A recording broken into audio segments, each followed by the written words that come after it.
창세기 16장. 아브람의 아내 사레는 아이를 낳지 못하였다. 그에게는 하갈이라고 하는 이집트 사람 여종이 있었다. 사레가 아브람에게 말하였다. 주님께서 나에게 아이를 가지지 못하게 하시니 당신은 나의 여종과 동침하십시오. 하갈의 몸을 빌려서 집안의 대를 이어갈 수 있기를 바랍니다. 아브람은 사레의 말을 따랐다. 아브람의 아내 사레가 자기의 여종 이집트 사람 하갈을 데려다가 자기 남편 아브람에게 아내로 준 때는 아브람이 가나안 땅에서 살아온 지 10년이 지난 뒤이다. 아브람이 하갈과 동침하니 하갈이 임신하였다. 하갈은 자기가 임신한 것을 알고서 자기의 여주인을 깔보았다. 사레가 아브람에게 말하였다. 내가 받는 이 고통은 당신이 책임을 지셔야 합니다.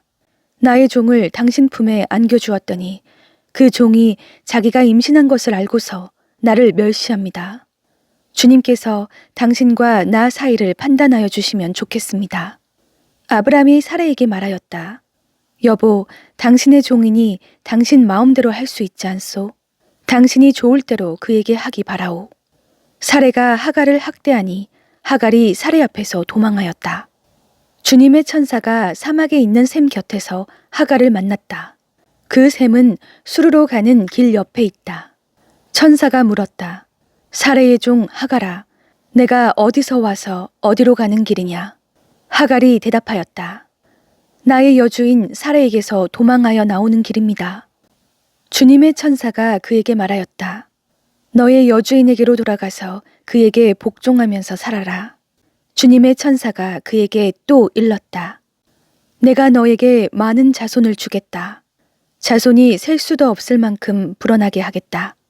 주님의 천사가 그에게 또 일렀다. 너는 임신한 몸이다.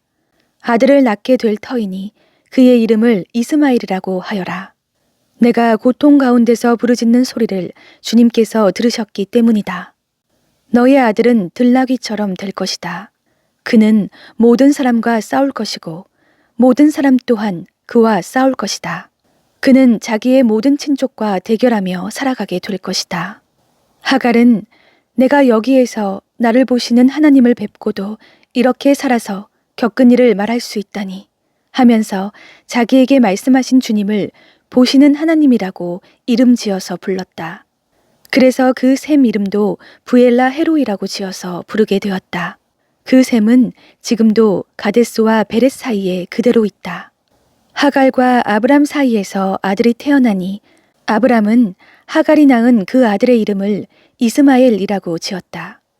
하갈과 아브람 사이에 이스마엘이 태어날 때에 아브람의 나이는 86이었다. 창세기 17장. 아브람의 나이 99이 되었을 때에 주님께서 그에게 나타나셔서 말씀하셨다. 나는 전능한 하나님이다. 나에게 순종하며 흠없이 살아라. 나와 너 사이에 내가 몸소 언약을 세워서 너를 크게 번성하게 하겠다. 아브람이 얼굴을 땅에 대고 엎드려 있는데 하나님이 그에게 말씀하셨다. 나는 너와 언약을 세우고 약속한다. 너는 여러 민족의 조상이 될 것이다. 내가 너를 여러 민족의 아버지로 만들었으니 이제부터는 너의 이름이 아브람이 아니라 아브라함이다. 내가 너를 크게 번성하게 하겠다. 너에게서 여러 민족이 나오고 너에게서 왕들도 나올 것이다. 내가 너와 세우는 언약은 나와 너 사이에 맺는 것일 뿐 아니라 너의 뒤에 오는 너의 자손과도 대대로 세우는 영원한 언약이다. 이 언약을 따라서 나는 너의 하나님이 될 뿐만 아니라 뒤에 오는 너의 자손의 하나님도 될 것이다. 내가 지금 나그네로 사는 이 가나안 땅을 너와 내 뒤에 오는 자손에게 영원한 소유로 모두 주고 나는 그들의 하나님이 될 것이다. 하나님이 또 아브라함에게 말씀하셨다. 너는 나와 세운 언약을 잘 지켜야 하고 내 뒤에 오는 너의 자손도 대대로 이 언약을 잘 지켜야 한다. 너희 가운데서 남자는 모두 할례를 받아야 한다. 이것은 너와 내 뒤에 오는 너희 자손과 세우는 나의 언약, 곧 너희가 모두 지켜야 할 언약이다. 너희는 포피를 베어서 할례를 받게 하여라. 이것이 나와 너희 사이에 세우는 언약의 표이다. 대대로 너희 가운데서 남자는 모두 난지 8해 만에 할례를 받아야 한다. 너희의 집에서 태어난 종들과 너희가 외국인에게 돈을 주고서 사온 종도 비록 너희의 자손은 아니라 해도 마찬가지로 할례를 받아야 한다. 집에서 태어난 종과 외국인에게 돈을 주고서 사온 종도 할례를 받아야 한다. 그렇게 하여야만 나의 언약이 너희 몸에 영원한 언약으로 새겨질 것이다. 할례를 받지 않은 남자, 곧 포피를 베지 않은 남자는 나의 언약을 깨트린 자이니 그는 나의 백성에게서 끊어진다. 하나님이 아브라함에게 또 말씀하셨다. 너의 아내의 사례를 이제 사례라고 하지 말고 사라라고 하여라. 내가 그에게 복을 주어 너에게 아들을 낳아주게 하겠다. 내가 너의 아내에게 복을 주어서 여러 민족의 어머니가 되게 하고 백성들을 다스리는 왕들이 그에게서 나오게 하겠다. 아브라함은 얼굴을 땅에 대고 엎드려 웃으면서 혼잣말을 하였다. 나이 100살 된 남자가 아들을 낳는다고? 또 90살이나 되는 사라가 아이를 낳을 수 있을까? 아브라함은 하나님께 아뢰었다. 이스마엘이나 하나님께서 주시는 복을 받으면서 살기를 바랍니다. 하나님이 말씀하셨다. 아니다. 너의 아내 사라가 너에게 아들을 낳아줄 것이다. 아이를 낳거든 이름을 이삭이라고 하여라. 내가 그와 언약을 세울 것이니 그 언약은 그의 뒤에 오는 자손에게도 영원한 언약이 될 것이다. 내가 너의 말을 들었으니 내가 반드시 이스마엘에게 복을 주어서 그가 자식을 많이 낳게 하고 그 자손이 크게 불어나게 할 것이다. 그에게서 12명의 영도자가 나오게 하고 그가 큰 나라를 이루게 하겠다. 그러나 나는 내년 이맘때에 사라가 너에게 낳아줄 아들 이삭과 언약을 세우겠다. 하나님은 아브라함에게 말씀을 다 하시고 그를 떠나서 올라가셨다.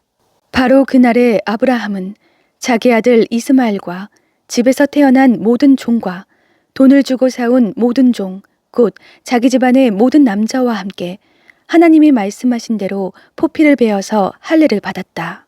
아브라함이 포피를 베어서 할례를 받은 것은 그의 나이 99살 때이고 그의 아들 이스마엘이 포피를 베어서 할례를 받은 것은 이스마엘의 나이 13살 때이다. 아브라함과 그의 아들 이스마엘은 같은 날에 할례를 받았다. 집에서 태어난 종과 외국인에게서 돈을 주고 사온 종과 아브라함 집안의 모든 남자가 아브라함과 함께 할례를 받았다. 창세기 18장. 주님께서 마므레의 상수리나무 곁에서 아브라함에게 나타나셨다. 한창 더운 대낮에 아브라함은 자기의 장막 어귀에 앉아 있었다. 아브라함이 고개를 들고 보니 웬 사람 셋이 자기의 맞은쪽에 서 있었다. 그는 그들을 보자 장막 어귀에서 달려나가서 그들을 맞이하며 땅에 엎드려서 절을 하였다. 아브라함이 말하였다. 손님들께서 저를 좋게 보시면 이 종의 곁을 그냥 지나가지 마시기 바랍니다. 물을 좀 가져오라고 하셔서 발을 씻으시고 이 나무 아래에서 쉬시기 바랍니다. 손님들께서 잡수실 것을 제가 조금 가져오겠습니다. 이렇게 이 종에게로 오셨으니 좀 잡수시고 기분이 상쾌해진 다음에 길을 떠나시기 바랍니다. 그들이 대답하였다. 좋습니다. 정 그렇게 하라고 하시면 사양하지 않겠습니다. 아브라함이 장막 안으로 뛰어들어가서 사라에게 말하였다. 빨리 고운 밀가루 3스아를 가지고 와서 반죽을 하여 빵을 좀 구우시오. 아브라함이 집짐승 떼가 있는 대로 달려가서 기름진 좋은 송아지 1마리를 끌어다가 하인에게 주니 하인이 재빨리 그것을 잡아서 요리하였다. 아브라함이 엉긴 젖과 우유와 하인이 만든 송아지 요리를 나그네들 앞에 차려놓았다. 그들이 나무 아래에서 먹는 동안에 아브라함은 서서 시중을 들었다. 그들이 아브라함에게 물었다. 대개 부인 사라는 어디에 있습니까? 아브라함이 대답하였다. 장막 안에 있습니다.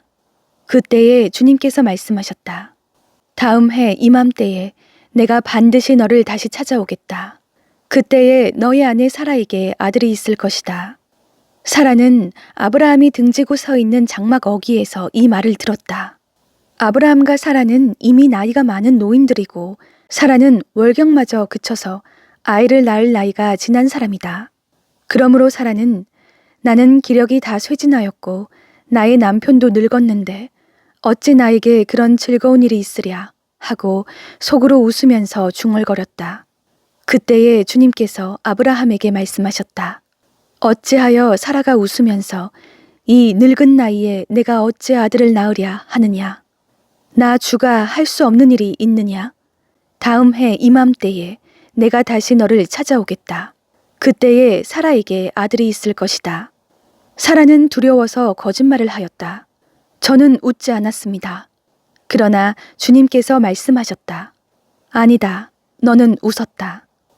그 사람들이 떠나려고 일어서서 소돔이 내려다 보이는 데로 갔다.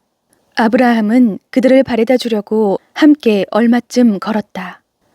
그때에 주님께서 말씀하셨다. 내가 앞으로 하려고 하는 일을 어찌 아브라함에게 숨기랴. 아브라함은 반드시 크고 강한 나라를 이룰 것이며 땅 위에 있는 나라마다 그로 말미암아 복을 받게 될 것이다. 내가 아브라함을 선택한 것은 그가 자식들과 자손을 잘 가르쳐서 나에게 순종하게 하고 옳고 바른 일을 하도록 가르치라는 뜻에서 한 것이다. 그의 자손이 아브라함에게 배운 대로 하면 나는 아브라함에게 약속한 대로 다 이루어 주겠다. 주님께서 또 말씀하셨다. 소돔과 고모라에서 들려오는 저 울부짖는 소리가 너무 크다. 그 안에서 사람들이 엄청난 죄를 저지르고 있다. 이제 내가 내려가서 거기에서 벌어지는 모든 악한 일이 정말 나에게까지 들려온 울부짖음과 같은 것인지를 알아보겠다. 그 사람들은 거기에서 떠나서 소돔으로 갔으나 아브라함은 주님 앞에 그대로 서 있었다. 아브라함이 주님께 가까이 가서 아뢰었다. 주님께서 의인을 기어이 악인과 함께 쓸어버리시렵니까? 그 성 안에 의인이 50명이 있으면 어떻게 하시겠습니까? 그래도 주님께서는 그 성을 기어이 쓸어버리시렵니까? 의인 50명을 보시고서도 그 성을 용서하지 않으시렵니까? 그처럼 의인을 악인과 함께 죽게 하시는 것은 주님께서 하실 일이 아닙니다. 의인을 악인과 똑같이 보시는 것도 주님께서 하실 일이 아닌 줄 압니다. 세상을 심판하시는 분께서는 공정하게 판단하셔야 하지 않겠습니까? 주님께서 대답하셨다. 소돔 성에서 내가 의인 50명만을 찾을 수 있으면 그들을 보아서라도 그 성 전체를 용서하겠다. 아브라함이 다시 아뢰었다. 티끌이나 재밖에 안 되는 주제에 제가 주님께 감히 아뢰입니다. 의인이 50명에서 5이 모자란다고 하면 어떻게 하시겠습니까? 5이 모자란다고 성 전체를 다 멸하시겠습니까? 주님께서 대답하셨다. 내가 거기에서 45명만 찾아도 그 성을 멸하지 않겠다. 아브라함이 다시 한번 주님께 아뢰었다. 거기에서 40명만 찾으시면 어떻게 하시겠습니까? 주님께서 대답하셨다. 그 40명을 보아서 내가 그 성을 멸하지 않겠다. 아브라함이 또 아뢰었다. 주님, 노하지 마시고 제가 말씀드리는 것을 허락하여 주시기 바랍니다. 거기에서 30명만 찾으시면 어떻게 하시겠습니까? 주님께서 대답하셨다. 거기에서 30명만 찾아도 내가 그 성을 멸하지 않겠다. 아브라함이 다시 아뢰었다. 감히 주님께 아뢰입니다. 거기에서 20명만 찾으시면 어떻게 하시겠습니까? 주님께서 대답하셨다. 20명을 보아서라도 내가 그 성을 멸하지 않겠다. 아브라함이 또 아뢰었다. 주님, 노하지 마시고 제가 한 번만 더 말씀드리게 허락하여 주시기 바랍니다. 거기에서 10명만 찾으시면 어떻게 하시겠습니까? 주님께서 대답하셨다. 10명을 보아서라도 내가 그 성을 멸하지 않겠다. 주님께서는 아브라함과 말씀을 마치신 뒤에 곧 가시고 아브라함도 자기가 사는 곳으로 돌아갔다.